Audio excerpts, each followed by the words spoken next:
الحلقة الفايتة خليناها فاش قال حسن لآدم كنتمنى ما تاخدش هادشي اللي غيوقع بشكل شخصي. هادي خدمتي راك عارف، وراك شفتي عطيتك فرصة باش دير داكشي اللي قلت ليك، ولكن انت كتحاول تهرب. حاول آدم يتفك من ديك الراجل اللي شادو، ولكن ديك الضعف اللي وصل ليه خلاه بلا طاقة. ديكشي علاش بقى كيغوت. شنو غدير ولد الكلبة؟ هاد اللحظة دخل الراجل الأول في يديه واحد العصا وعطاها لحسن اللي ضحك منين شدها. هاد اللحظة زاد عنده جلال وقال ليه في ودنو الوقت كيدوز، كيبان لي غتخسر الرهان. شاف فيه حسن وهو كيضحك وقال ليه غتعرف دابا بلي غادي نربح الرهان. كلشي سمع الصوت ديال البنت كتغوت برا وكتبكي، والصوت ديال الخطاوي كتقرب من الغرفة، حتى دخل ديك خينا وجار في يديه باتول اللي كتحاول تفلت منه وتغطي ذاتها اللي كتبان منين كتمشى. باتول قال آدم والغضب والصدمة مجموعين ليه في ملامحه وبدا كيغوت. علاش جبتيها ولد الكلبة؟ قال حسن في هاد اللحظة مادام باتول جبتك لهنا باش تشوفي واحد العرض اللي غيستمر لشي دقايق. كنتمنى تستمتعي كيف ما غنستمتعو حنايا. ما شافش حسن في باتول اللي كانت واقفة موراه، ولكن صحابو بقاو كيتأملوا في ذاتها بانبهار، ولكن ما كيبينوش.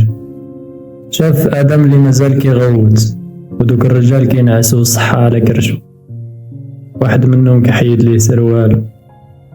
وحسن عطا ديك العصا لواحد من دوك الرجال اللي خداها وقرب من آدم. وراكم عارفين فين دخلت العصا. من بعد 10 دقايق آدم مليح في الأرض وكيبكي وما قادرش يهز راسو، وباتول واقفة كتبكي بحرقة. حتى واحد ما لاحظ أن حسن وقف من البداية ديال الأحداث، ومع كلشي مشغول مع آدم وبقى كيتأمل في باتول. شعرها الصفر والرطب اللي طايح على جبينها وكتافها، وعينيها اللي كيشع منهم اللون الخضر ووجهها الابيض، وديك البيجامه النعاس اللي لابسه كتبين قعداتها تقريبا. كان كيثيرو هادشي بزاف. كانت كتبكي بحرقه وكتغوت وكتحاول تغطي عينيها من هادشي اللي كتشوف. ما داش هو في هادشي وبغا باي طريقه وما غاديش يزيد يصبر. تمشى حسن حتى قرب من الوجه ديال آدم وقال ليه يمكن لي نعاود هاد العرض قدام مراتك 1000 مرة إلا بغيت. يمكن لي نفهم الإحساس ديالك حيت حتى أنا راجل بحالك. سكت آدم اللي بكا وهز راسو اللي كان محني للأرض وعينيه اللي غارقين دموع، وشاف حسن. من بعد خدا واحد النفس عميق بغضب، وفجأة بصق ليه في وجهه وشدو من عنقه، ولكن حسن ضربو لنيف ضربة مجهدة. هو يرجع للور معصب وكيمسح الآثار ديال البزاق من وجهه.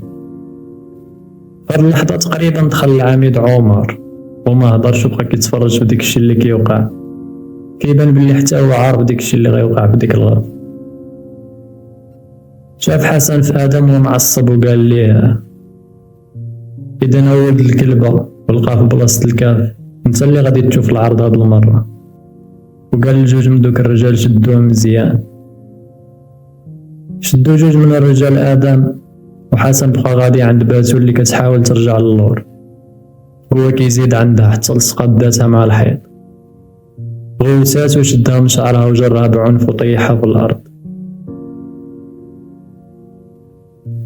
آدم فهم شنو غيوقع وحاول يتفك من دوك الرجال اللي شادينو وكيغوت على حسن باش يوقع، ولكن حسن جر باتول لوسط الغرفة وهي كتغوت وكتحاول تغطي ذاتها.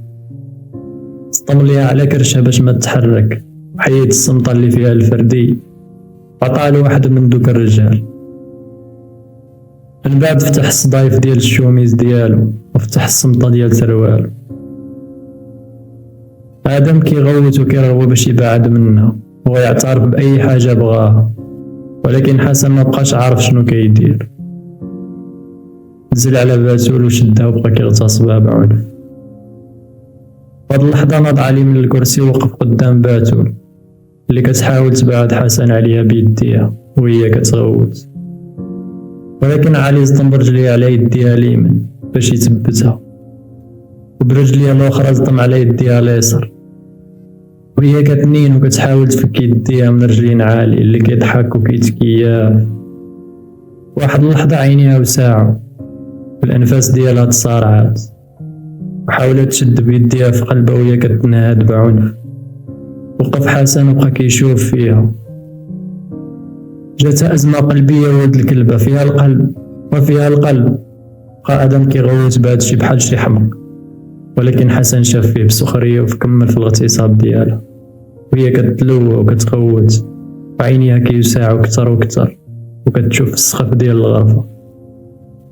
واحد اللحظة ارتعشات ذاتها، خرج من فمها واحد الصوت خافت ومكتوم، ومن بعد وقفت على الحركة تماما. وقف حسن وكيشوف فيها وعينيها شاخصة للسما وفمها مفتوح وذاتها متصلبة. آدم كيشوف فيها ومقيد وهي توقفت تماما على الحركة. واحد اللحظة ديال الصمت في الغرفة، واحد اللحظة تقلب هاد الصمت بزاف ديال الحركة. كان آدم كيشوف كاع اللي في الغرفة بواحد النظرة هادئة وشاردة، كيشوف كل شي هايج ومنفعل. بعد عليه على باتول وهو كيجري وكيعاون حسن باش يوقف من على الجثة ديال باتول. جلال واقف كيشوف وما متيقش، كيتمتم بشي كلام ما مفهومش. الجثة ديال مراتو مرمية في الأرض وعورتها ظاهرة لكل شي، خاص يغطيها. قال هادشي في خاطرو. دوك الرجال اللي كانوا شادينو طلقوه، بعدو ما متيقينش ديك الشي اللي وقع. وعمر كيهضر مع حسن اللي ارتسمت على عينيه واحد النظرة بلهاء بحال اللي ما عارف شنو دار. حاول آدم يوقف على رجليه ولكن ما قدرش. ديك الشي علاش زحف في الأرض حتى وصل للجثة ديال مراتو وغطى عورتها. من بعد حيد سروالو ودارو فوق نصها السفلي، حط يدو على جبينها ومسح عرقها، وبدا كيرتب شعرها وهو شارد البال، حين ان ودنيه كتسمع بزاف ديال العبارات. شنو درتي يا مكلخ؟ قتلتيها؟ خليها جلال، دابا ماشي وقتو. غتولي مصيبة إلا قلبت وسائل الإعلام على المتهم واكتشفوا باللي مراتو غبرات. شنو غنديرو بالجثة؟ رد عليه باشمئزاز، غير مايوها الرجال في أي مزبالة، مكاين تا شي مشكل. منين قال هادشي شاف في الجثة باشمئزاز، ولكن عينو جات في عين آدم الهادئة كتشوف فيه وهو يغوت عليه. لا واش كتشوف؟ ما كفاكش هادشي اللي وقع؟ وبغى يضربو، ولكن جلال وقفو. حين ان العميد علي قال له واحد من دوك الرجال اللي بقاو ساكتين قاع ديك الوقت، صابر خذ لطفي ورميو الجثة فشي زبالة وغطيوها مزيان باش ما يلقاهاش شي حد الا من بعد مدة. من بعد قال لاخور ديه السيلون 26 قبل ما يفيق من هاد الصدمة. كان آدم مازال جالس كيف ما هو محتضن باتول. منين جاو دوك الرجال ياخدو الجثة طلق منها وعينيه معلقة بيها، واحد كيهز والاخر كيعاونو حتى خرجوها من الباب. شد الاخر آدم ونوضو من الأرض، ولكن آدم ما قاومش، خلاه يديه. كان كلشي كيهضر بعصبية، وحسن جالس على الكرسي ودافر راسو بين كفوفو. ما عرفش علاش حس باللي خاصو يهز راسو. وهنا طلقت عينو في عين آدم هو كيشوف فيه وديك الراجل مخرجو من الغرفة. خميس 16/12/2007 5 ديال العشية. كيبان لي بلي تكالميتي دابا حسن. هز حسن راسو من شي ورق اللي كان كيشوف فيهم، لقاه العميد عمر داخل من الباب ديال المكتب وهو كيتبسم. وخف حسن وهو مبتسم وسلم على عمر وقال ليه الله يجعل البركة في ديكشي اللي درت يا سيادة العميد. جلس عمر على الكرسي قدام المكتب وقال لحسن هادشي أقل حاجة ممكن نديرها مع شاب ناجح بحالك ولدي. هاد الحادثة كانت غتنهي المستقبل ديالك، ولكن الحمد لله درنا اللازم. جاوبو حسن التصرف كان غاية في العبقرية سيادة العميد. منين خليتي أحد المعتقلين يعترف هو المنفذ الحقيقي للعملية، وباللي اسم محمد آدم عبد الرحمن غير سمية مزورة انتحلها. وبالفعل ملي عرضت وسائل الإعلام البارح التحقيقات وصلت لهداك اللي سميتو آدم، حنا بينا هاد الشخص اللي اعترف بالتخطيط وتسدات القضية. ولكن كنظن بلي ما كاين فايدة من هاد الشاب اللي في الحجز دابا، ياك؟ قال هاد العبارة عمر كيستفسر. جاوبو حسن وملامحو تبدلات. ما منو فايدة وما منو خوف، كيبان لي بلي حماق مور داكشي اللي وقع. تبع حسن هاد العبارة بهز التليفون ودوز واحد الرقم وقال صيفط لي محمد بالزربة. ما كاملاش دقيقة سمعوا الدقان في الباب، من بعد دخل صابر اللي كان مخبر. كان البارح في التحقيق مع آدم وسولو حسن واش خبر آدم. جاوبو صابر ما كلاش من ديك الشي اللي وقع، كيشرب غير الماء من ديك الماكلة اللي كنعطيوه، كيجلس في الركنة ديال السيلون وعلى وجهو ديك النظرة الشاردة، جروحو تعفنات وفيه السخانة. حك عمر في لحيتو وقال ليه اسمع، هاد الليلة غتاخدوه بطوموبيل بلا بلاكة الأقرب بلاصة من دارو وترميوه تما، ديرو خدمتكم. منين قال هادشي شاف حسن مبتسم وقال ليه دابا تسدات القضية بشكل نهائي ولدي ياك. شاف فيه حسن بواحد الابتسامة ومصطنعة بحال اللي شي حاجة كتخليه ما يضحكش وكتنكد عليه. 11:30 ديال الليل من نفس النهار، واحد الشارع فرعي في منطقة الخصوص، وقفات طوموبيل حمراء. كان الشارع مظلم وفي الاخر ديالو واحد القهوة صغيرة ما جالس فيها حد. منين وقفات الطوموبيل تفتح الباب اللوراني ونزل واحد الراجل مقدر وهاز شي حاجة ملوية، وهادشي كيتحرك مع واحد اخر كيعاون. هاد الحاجة هي آدم، ولكن سادين ليه فمو وعينيه ويديه مربوطين ورا ظهرو وملوينو في واحد الخنشة. خرجوا آدم من الطوموبيل ورماوه في الأرض، وجبد واحد الراجل من جيبو موس وقطع الحبل اللي رابطين يدين آدم، ومن بعد ركب الطوموبيل وتحركات غير بشوية. آدم فك يديه وحيد العصابة من على عينيه والكمامة اللي ربطات فمو. ما شافش مزيان في الأول، ولكن وقف هو كيترنح وكيشوف جنابه وكيحاول يعرف فين هو.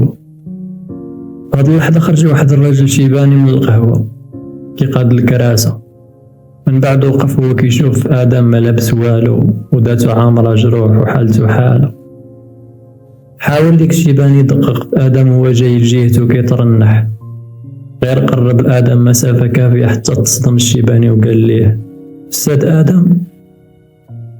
جرى عنده الشيباني وشدو باش ما يطيح، وآدم كيشوف فيه واحد النظرة فارغة وجلسوا على واحد الكرسي. من بعد دخل كيجري للقهوة، جاب واحد جلابة بالية لبسها لآدم على البرد، وهو كيلبسو كيسولو شنو وقع عليه، ولكن آدم ما جاوبوش، بقى كيشوف قدامه بشرود. كان الشيباني كيعرف آدم غير بالسمية والشكل، عارف باللي ساكن من بعد القهوة بواحد المسافة قليلة وخدام موظف في شي شركة. طريف كيقول ليه السلام الصباح هو غادي للخدمة وفي الليل هو جاي. منين لبسو الجلابة قال ليه صبر ولدي غنجيب لك شي حاجة دافية تشربها. دخل الشيباني للقهوة، ولكن آدم ناض من بلاصتو ومشى بلا ما يحس به الشيباني. مشى بلا وعي في الشارع والناس كيتجاهلوه بسبب المظهر ديالو اللي داير بحال شي متشرد، حتى وصل للعمارة اللي ساكن فيها. طلع في الدروج حتى وصل للدار اللي ساكن فيها وهو كيلهث. الباب مهرس ولكن مردود ودفعوه ويتفتح. دخل آدم وكيشوف الداخل ديال الدار وكيتفكر ملي كيدخل للدار ومراتو كاينة كتعنقو من اللور بحنان. فتح عينيه وهو كيشوف من بين الدموع البيوت ديال الدار. من بعد مشى بخطوات مترنحة لواحد البيت وفتح الباب وشعل الضوء. نور بنتو الوحيدة في فراشة. هاد الملاك الصغير راقد ووجهه أزرق وعليه نظرة ديال الآلام. قرب من النور وهزها بين يديه ويدوي معاها بحنان وصوت خافت: بنتي العزيزة، بابا آسف على داكشي اللي وقع ليك.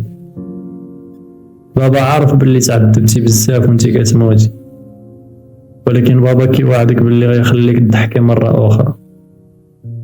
غنرسم على وجهك الابتسامة كيف ما كنا كنديرو ديما وحنا كنلعبو ياك. الدموع كتنزل من عين آدم على وجه نور المتصلب، ولكن باقي كيدوي معاها بهمسو وكيحاول يرسم ابتسامة على وجهه وكيكمل هضرته. ولكن قبل ما نرسم على وجهك الابتسامة حبيبتي، خاص تمشي للقبر في الأول. عارف باللي ما كان موحش، ولكن كنواعدك باللي غندير اللي بغيتي مع اللي كان السبب في موتك. شنو بغيتي ندير ليهم؟ قرب آدم ودنو من النور وقال: كيفاش حبيبتي؟ بغيتي ناكلهم؟ واخا، اللي بغيتي. باسها على خدها وحطها بحنان في فراشها ويقول ليها بنفس الصوت الخافت: ودابا بابا باغي يمشي يجيب ماما باش تكون معاك في نفس البلاصة اللي غتمشي ليها، باش ما تخافي. كمل هاد العبارة ومن بعد خرج وطفى الضو ديال البيت وخرج من الدار. كان كيتفكر مزيان الهضرة اللي قالو واحد من الضباط ديال أمن الدولة، هو كيأمر رجالو باش يرميو الجثة في أي مزبالة. قدامو طريق طويل باش يقلب على الجثة ديال مراتو وخاص يلقاها. الجمعة 17/12/2007 مع 2 ديال الصباح. طلال قدمو الشيباني مول القهوة للبوليس اللي شاف آدم محمد عبد الرحمن وكيتمشى في الشارع بحالة غير طبيعية وعلى ذاته آثار ديال الجروح. من بعد اختفى من قدامه وتبعو للدار هو واحد مول الحانوت حداه، وطلعوا للدار ولقاو الباب مفتوح ولداخل الجثة ديال بنته الصغيرة، ولا آدم ولا مراتو كاينين في الدار. خبر صغير في جريدة المساء صفحة الحوادث تاريخ 17/12/2007. واحد الشخص خدام في جميع الزبل لقى واحد الخنشة كبيرة، منين فتحها جات منها واحد الريحة خايبة، ولقى فيها جثة ديال بنت في العشرينات لابسة بيجامة ديال النعاس مقطعة، وبلغ قسم الشرطة التابعة لديك المنطقة وتم نقل الجثة حيث ما تعرف عليها حتى واحد. دابا جاري البحث على هوية صاحبة الجثة من خلال بلاغات الاختفاء. السبت 18/12/2007 6 د العشية. طبيب شاب كيخدم في قسم الطب الشرعي هادي عام، وهو المسؤول على تشريح الجثة ديال البنت اللي وصلاتو البارح. سمع الدقان على باب المكتب ديالو. كان واحد الشخص سميتو عم السيد، رحب بيه وشد شي وراق وعطاهم ليه. التقرير كان فيه باللي الجثة لسيدة متزوجة بين 23 و 25 سنة، بشرتها بيضاء، شعرها زعر وعيونها خضر. توفات نهار 3/14/12/2008 ما بين 2:30 ديال الليل و5. سبب الموت توقف عضلة القلب على العمل بسبب أزمة قلبية. لابسة بيجامة النعاس مقطعة من الفوق. لقينا بين ضفارها آثار جلد من الداس ديال شي حد، على ذاتها آثار ديال تعنيف مع تمزق في الأنسجة ديال العضو التناسلي ناتج على اغتصاب بطريقة عنيفة. وكيتلخص سبب الوفاة في أزمة قلبية نتيجة للاغتصاب اللي تعرضات ليه، ما تسعفاتش وماتت. نقلات الجثة نور الجريمة من بلاصة مسدودة لبلاصة اللي لقاوها فيها زبالة. سالا الطبيب التقرير وعطاه للعم سيد اللي خداه وخرج بالزربة. الأربعاء 22/12/2007. يمكن لك تشوف هاد المتشرد من بعيد ناعس حدا الطرويات ديال الزبل، حيتو كبرات وشعرو مشعكك وحوايجو اللي بعتو من الوسخ اللي تجمع اليوم. كان ناعس في الأرض وحداه شي خبز حطا ليه شي حد. إلا قربتي من هاد المتشرد غتلقاه هو آدم، هو آدم ولكن ما غاديش تعرف عليه بسهولة بسبب حالته ذاته الضعيفة اللي كيبان ماكلاش هادي أيام.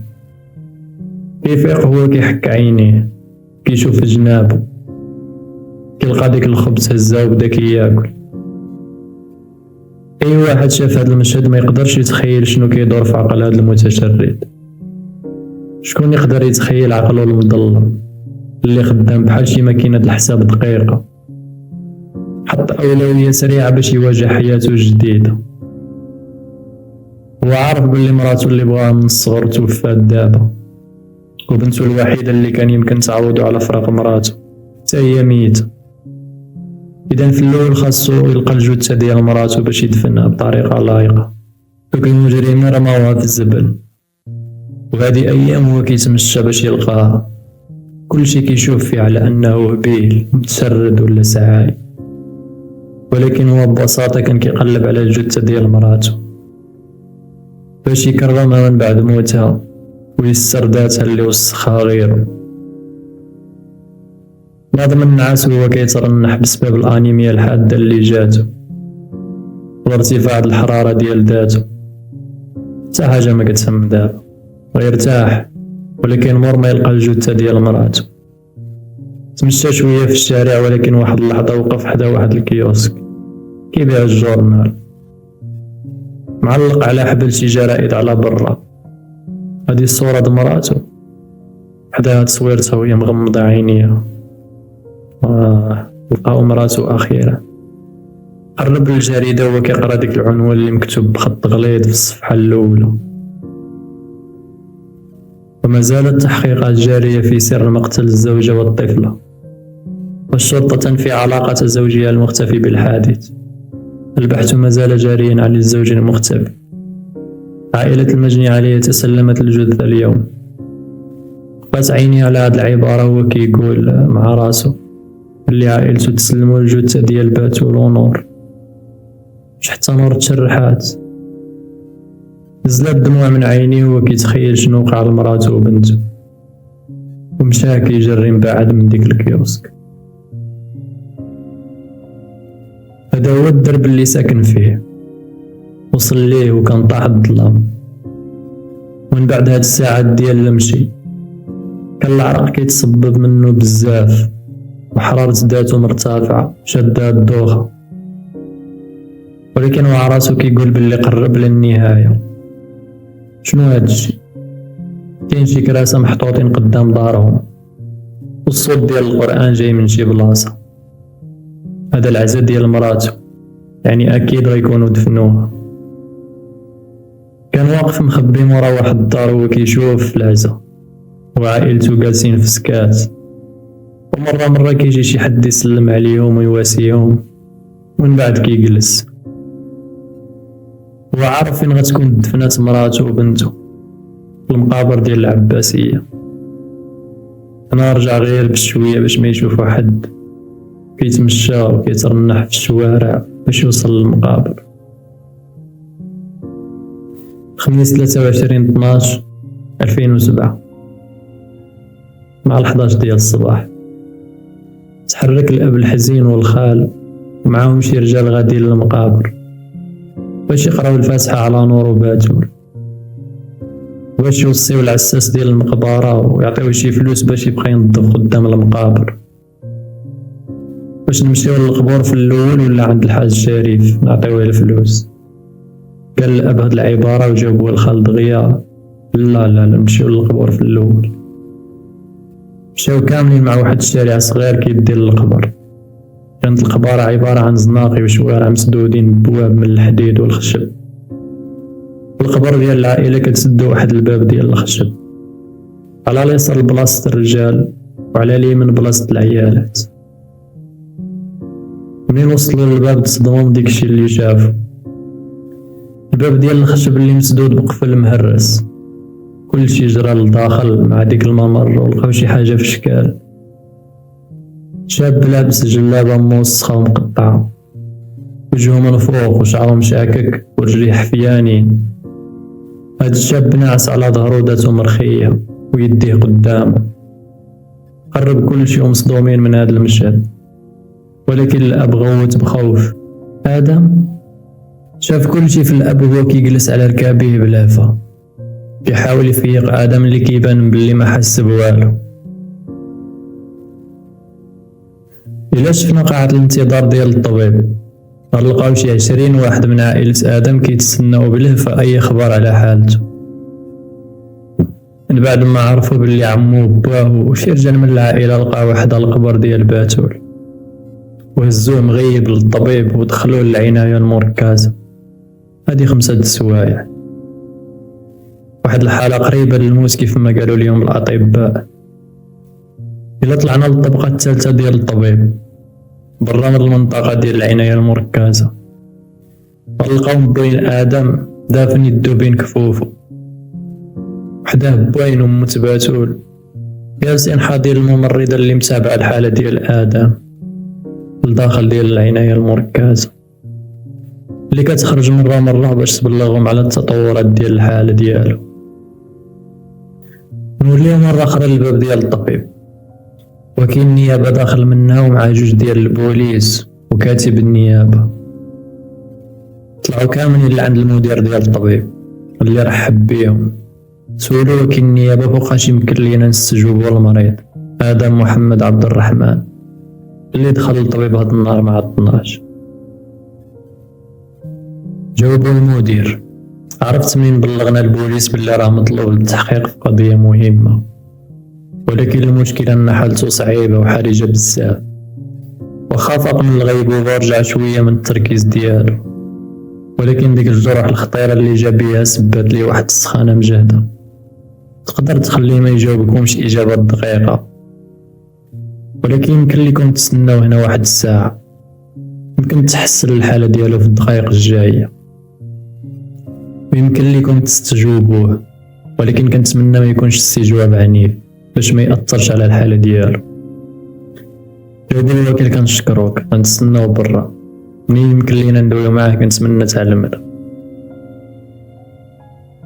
آدم مرة كيفتح عينيه، لقى راسو في غرفة بيضاء عامرة بشي أجهزة، وكيحس بلي داتو تقيلة وعلى فمو شي حاجة كيتنفس منها، وكيحس بواحد الراحة منين كيتنفس.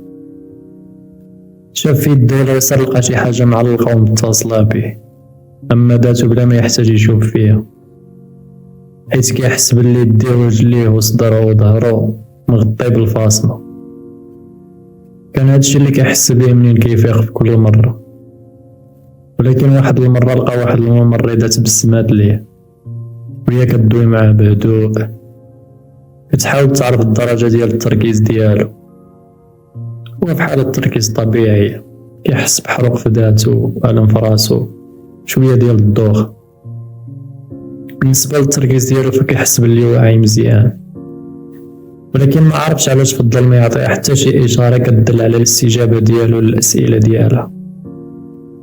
المرة الأخرى اللي فاق لقى طبيب شاب وحده طبيب كبير في السن وجوج ممرضات.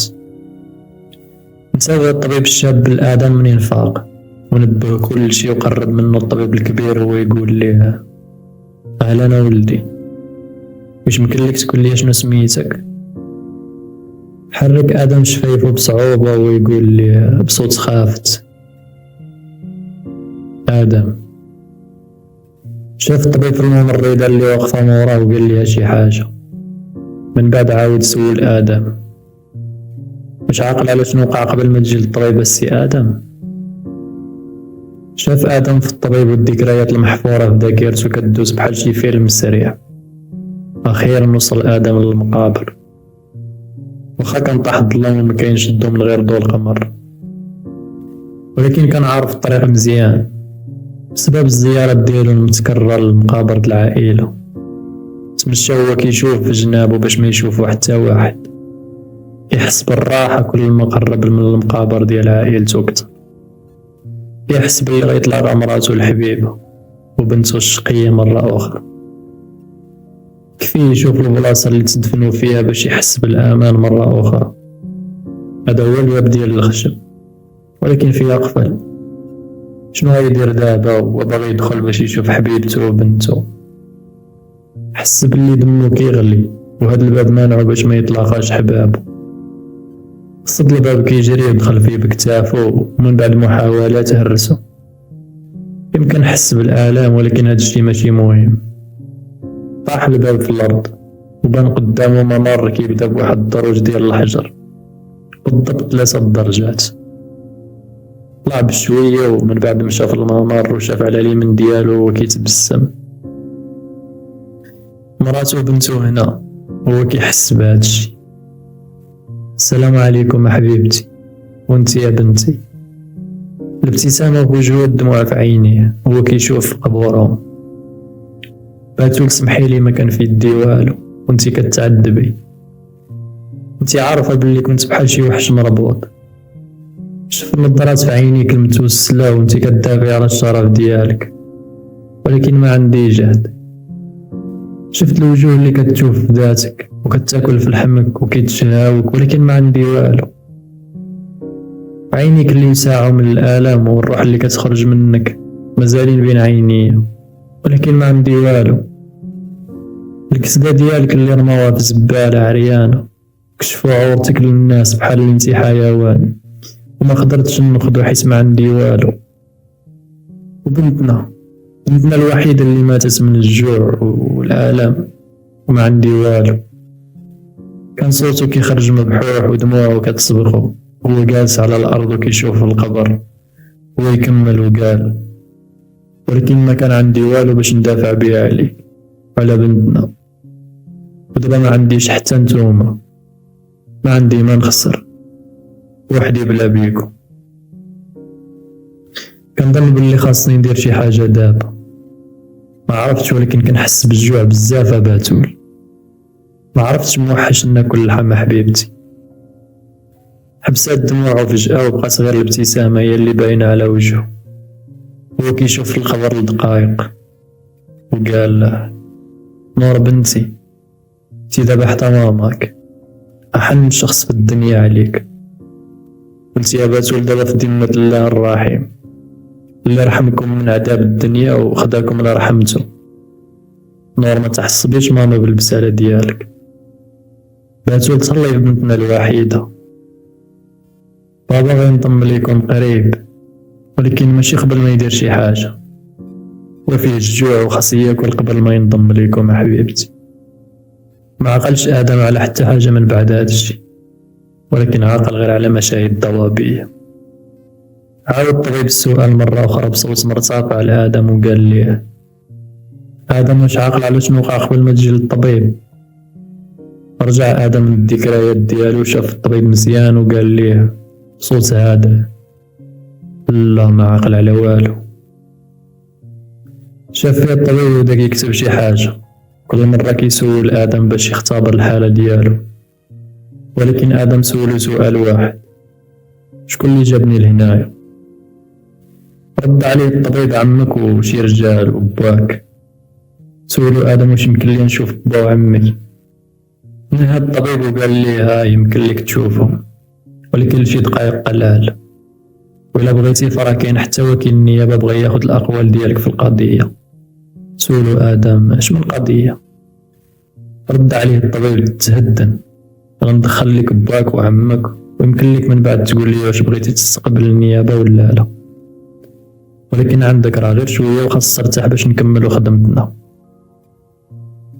شي دقايق قلال ودخل بين آدم وعمو وقفو قدام فراشو، وجوههم مكسية بتعابير الحزان. قال ليه باه من بعد واحد شوية ديال السكات: كيف بقيتي دابا ولدي؟ رد آدم بصوت خافت: واش معانا شي حد في الغرفة؟ جاوب باه: لا ولدي ما معانا حد. قال آدم عبارة وحدة لباه وعمو بصوت مبحوح: غنسكت دابا باش تقولوا لي كاع داكشي اللي وقع، وكيفاش عرفتو بموت باتول ونور، وأي حاجة وقعت في الأيام اللي فاتت حتى لدابا. شافوا بعضياتهم بدهشة وصدمة، ولكن كلمات آدم دقيقة ونظراتو اللي كانت جدية خلاوهم يهضروا. قال بين آدم بحزن: هادي شي أيامات جات استدعاء من عند البوليس ديال الخصوص، حاولت نتصل بيك ولا باتول ولكن ما رد عليا حتى واحد. مشيت عند البوليس، لقيت بلي شي رجال في المنطقة اللي ساكن فيها تقدموا ببلاغ بلي لقاو الجثة ديال النور في الدار، وهادشي من بعد ما شافك شي حد حالتك حالة داخل الدار. ومن جيت كان المحضر تحول للنيابة وبدات الإجراءات والتحقيق في اختفاء باتول والاختفاء ديالك، حتى لقاوهم من بعد يومين في زبالة. لقاو الجثة نهار الجمعة وشرحوها ولقاو بلي شي حد تعدى عليها وماتت مسكينة. أنا ما تحملش العم يسمع الباقي واستأذن وخرج وهو شاد دموعه بشفارو، حين قال لآدم لباه كمل أبا. بعد ما عرفت النيابة بوجود الآثار ديال الاغتصاب ورماو الجثة في الزبالة والاختفاء ديالك والموت ديال النور، بعدو أصابع الاتهام عليك. أما يمكنش تغتصب مراتك وتخلي بنتك تموت بالجوع ومن بعد تختفي وتبان مرة أخرى وداتك عامرة جروح كيف ما قال الشاهد، وعاودو تغبر مرة أخرى. سلمنا الجثة بالنور وباتو البارح في الصباح ودفناهم. التحقيقات مازال مستمرة ودابا ولي خص انت تفسر ليا كلشي بنفس البرودة اللي قال الطبيب اللي ما عاقل على والو. قالها لبا وهو مغمض عينيه وطلب منه يخرج شوية. خرج وكيل النيابة من الغرفة اللي فيها آدم يشوف قدامه وعينيه شاردة وهو غادي للمكتب ديال المدير وموراه البوليس وكاتب النيابة.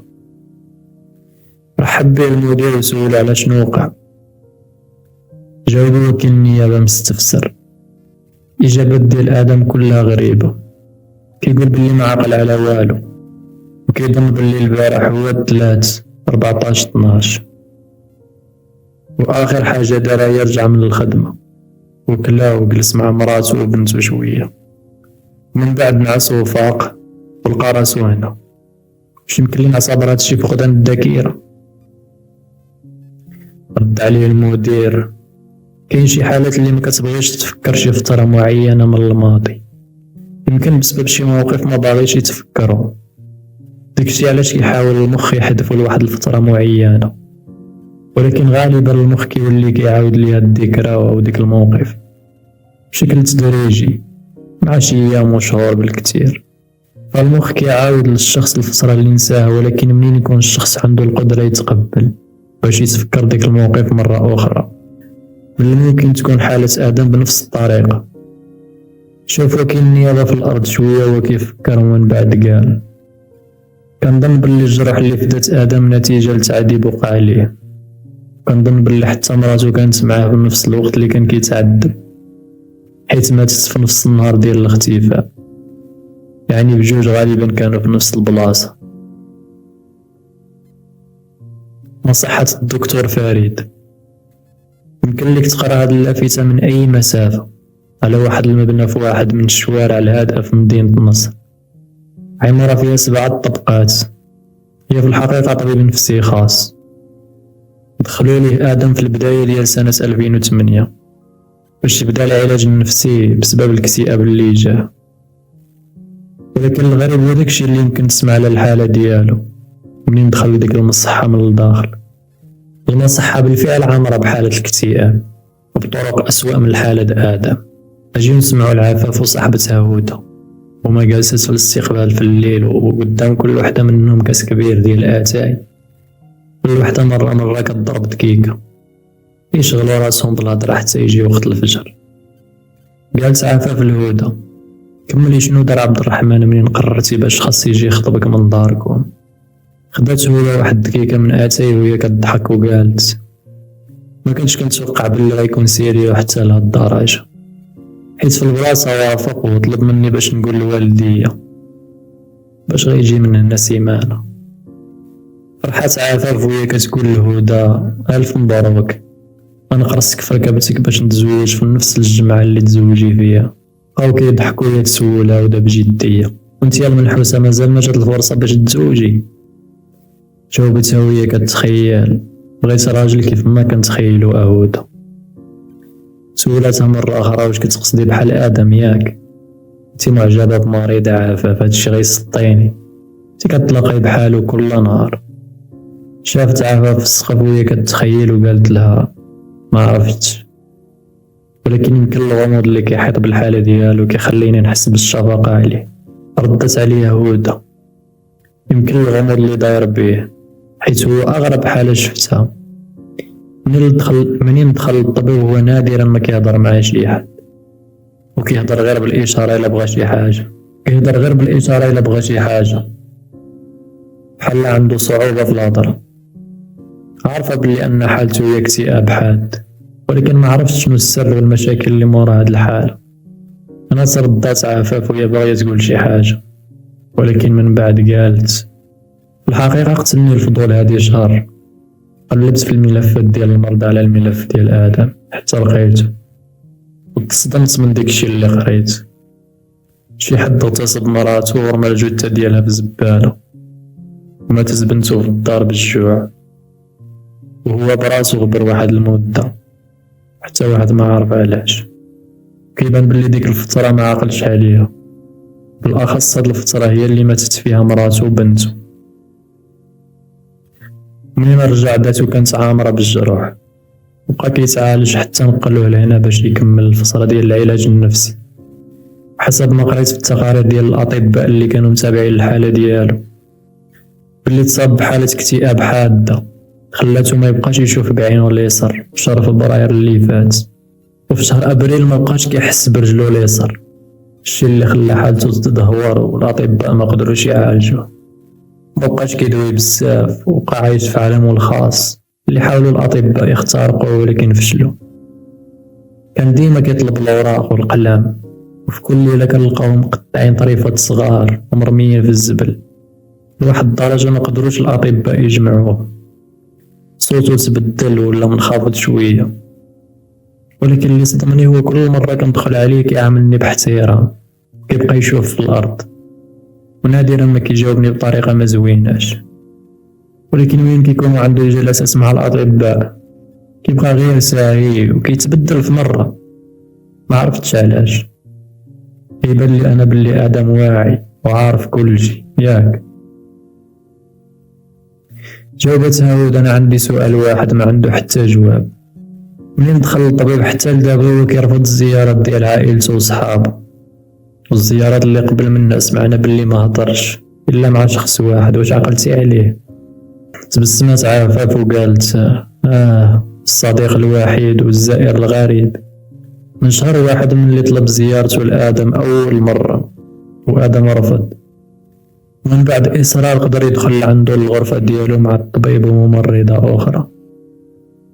وآدم قاع اللي دار شاف فيه الدقايق، والراجل كيشوف فيه بحال اللي أول مرة غيتلاقاو. هادشي اللي قالت الممرضة اللي حضرت للزيارة. من بعد هادشي تسالات الزيارة، ولكن رجع ليك الراجل من بعد شي أيامات. هاد المرة كانت غير ممرضة، أو كيشوفوا في بعضياتهم شي 4 ساعة، ومن بعد تسالات الزيارة. فجأة ولا هاد الراجل كيزور آدم بصفة منتظمة كل 3 ولا 4 من كل سيمانة. ولات الزيارة كتكون في الغرفة ديال آدم بلا ما يكون حد معاهم. كدوم الزيارة من 10 دقايق حتى 4 ساعة، وكيخرج الزائر. حاولوا الأطباء يعرفوا شنو كيوقع لداخل، ولكن توصلوا لحاجة وحدة: هاد الزائر ملي كيدخل كيبقاو يشوفوا في بعضياتهم كاع المدة ديال الزيارة، ومن بعد كيخرج ديك الراجل. ما كاينش شي سيمانة ما كيجيش فيها لعند آدم لحد الآن. والشي اللي يخليك تشكي هو أن هاد الراجل دائما كيدير كاسكين ومضاضر، بحال اللي كيتعمد ما يعرفو حد، كيحيدهم غير منين كيدخل وكيلبسهم منين كيخرج. سكات هدى ظهرها اللور وبقات كتفكر، ومن بعد قالت ما عرفتش عافاف، ولكن كنحس بلي هاد آدم مخبع شي سر أخطر من اللي يمكن لينا نتصورو. شافت هدى في الساعة المعلقة على الحيط، كانت 2:30 ديال الليل، وحداها التاريخ ديال اليوم 3/12/2008. تفكرت بلي ربما غيكون موعد اليوم للزائر الغريب. كان الجو سخون شوية في غد الصباح، بالرغم ان الساعة ما تعداتش 10 ديال الصباح. كنا لاكلين في الممرات والغرف، كان غيولي السبيطار بحال شي جهنم. جرات الممرضات عربة كبيرة فيها طباسل ديال الماكلة د الفطور كيفرقوهم على المرضى. كتوقف العربة قدام كل غرفة وكتدق وحدة من دوك الممرضات الباب، من بعد كتفتحها باش تدخل الأخرى هزة الصينية ديال الماكلة باش تحطها في الغرفة ديال المريض. وقفات الممرضة قدام الغرفة ديال آدم، دقات الأولى الباب 3 المرات، من بعد فتحت الباب باش تدخل الأخرى وهي هزة الصينية ديال الماكلة. بقات آدم مازال ناعس، حطات الصينية وخرجت دغيا.